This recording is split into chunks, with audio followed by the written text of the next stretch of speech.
विटा पोलीस ठाण्यातच संशयिताकडून आत्महत्येचा प्रयत्न। प्रकाश शिवाजी चव्हाण असा आत्महत्येचा प्रयत्न करणाऱ्या संशयिताचं नाव। ओमश्री हॉस्पिटलमध्ये उपचार सुरू, मात्र प्रकृती चिंताजनक।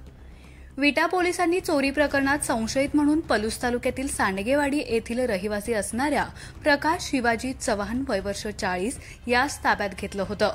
त्यानुसार सोमवार दिनांक 15 सप्टेंबर रोजी रात्री 10 वाजण्याच्या सुमारास संशयित प्रकाश चव्हाण याला पोलीस ठाण्यातील एका खोलीत चौकशी सुरू होती।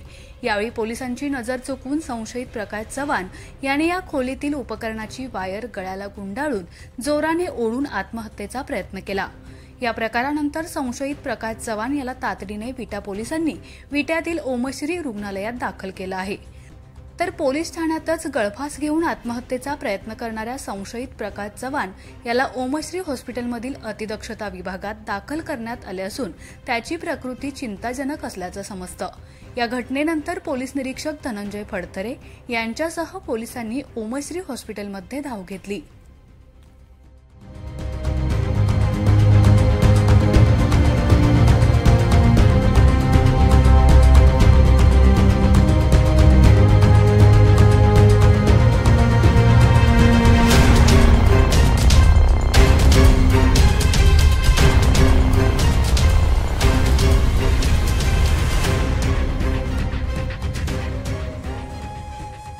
अशाच नवनवीन अपडेट्ससाठी आमच्या खबर गावाकडची या चॅनेलला सबस्क्राइब करा, आमचे व्हिडिओ लाईक करा आणि शेअर करा।